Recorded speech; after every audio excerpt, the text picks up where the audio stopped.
everyone, this is Courtney from Ruby Red Farm. Today's video is going to be just a little bit different. We're going to take you through the start of a new series called PT for Farmers.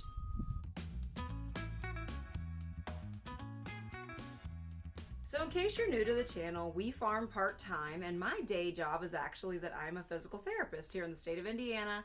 While I am a PT on my normal job, please don't take any advice as pure medical advice. Always consult your doctor before making any changes to your exercise routine. These videos, though, are designed to take you through different exercises and different activities that we do on a very regular basis if you're a farmer. I'm going to talk through which muscles are used for this exercise, common injuries that happen, ergonomics on how to prevent those injuries, and also then exercises to do to either prevent injury or to treat an injury if you've already gotten one. Today's exercise then is one that you guys probably do on just about a daily basis if you're on a small farm, and that's called the farmer's carry. Now for the farmer's carry, the general idea for this exercise is that you're going to be carrying 2 buckets or 2 items, one in each hand, and then walking a distance with those items. Now, in general, the exercise of a farmer carry is actually a very common activity, both in the farming world and actually in the weightlifting world. Weightlifters consider a farmer's carry to be a whole body exercise, and that definitely tracks when you look at which muscles are involved. The main muscle groups used are going to be your upper traps, your deltoids, your oblique muscles. There's a muscle over here called quadratus lumborum that's used. Your erector spinae or your back muscles are used, as well as your quads, your glutes, and your calf muscles. So if you're keeping track, that's a muscle group out of pretty much every part of your body. Again, why it's such a common exercise in the weightlifting world as well. Now, if you are coming out of your winter hibernation like I am when it comes to farming, it's going to be very important to work slowly back into doing this farmer's carry because there are actually quite a few injuries that can occur. So the common injuries that we would see with this kind of an exercise are going to be an upper trap strain. We see a lot of low back injuries, and that includes muscle strains where you've pulled a muscle, as well as things like a herniated disc in that low back. So this exercise, while it is a very common exercise, can unfortunately be a relatively dangerous one. So let's talk about a few ergonomic changes. If you're not familiar with ergonomics, that's essentially just how your body is positioned in relation to the world around you. We talk a lot about ergonomics in physical therapy. With a farmer's carry, the most important moments to think about ergonomics are actually when you're lifting up the buckets and when you're putting them back down again. While it is possible to hurt yourself during the walk, it's much more common that we see these injuries happening at either the beginning or the end of the movement. So at the beginning of the movement, it's going to be very critical to have your back and really just your entire body in a good position. You want to essentially do the cheesy line of lifting with your legs, make sure you're bending your knees, sticking your butt out a little bit and keeping that healthy curve in your low back.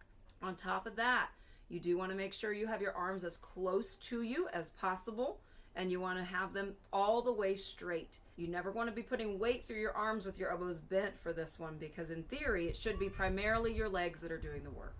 Other ergonomic considerations for this one, you want to try to lift 2 buckets whenever possible. It's really not ideal to do 1 bucket at a time. That would be more of what we call a suitcase carry.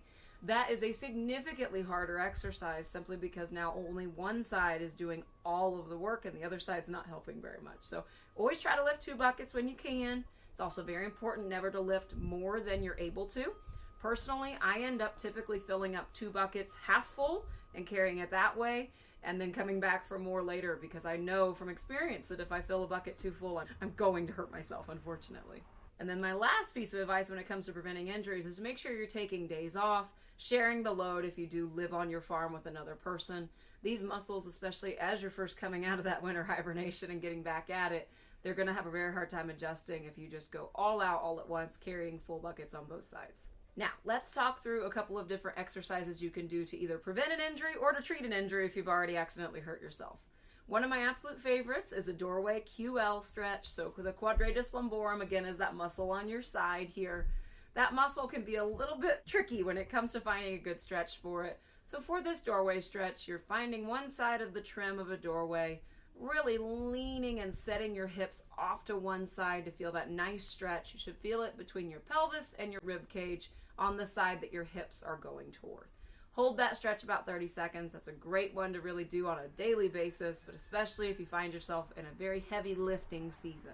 Another good stretch to get in the habit of doing on a regular basis would be an upper trap stretch.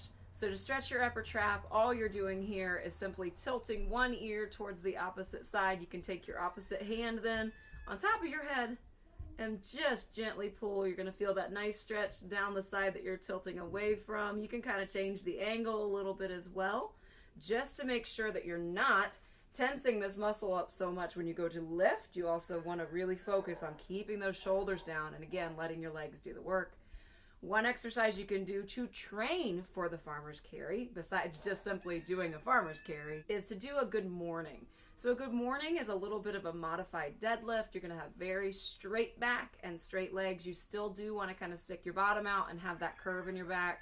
However, if you can do these good mornings on a regular basis, it does a great job of strengthening the muscles that you need to do a farmer's carry safely. All right, I hope you found this helpful. I don't know about you guys, but I use a farmer's carry essentially on a daily basis, whether it's for water, feed, dirt, manure. We never know what we're hauling around here. Just know, though, that it can be a dangerous activity if you're not careful. Really focus on having good form and try to work into this one slowly as we get into spring this year. If you have any questions, please head down to the comments. I'm more than happy to answer any questions to the best of my ability, but as a reminder, while I am a physical therapist, please consult your doctor before you make any big changes.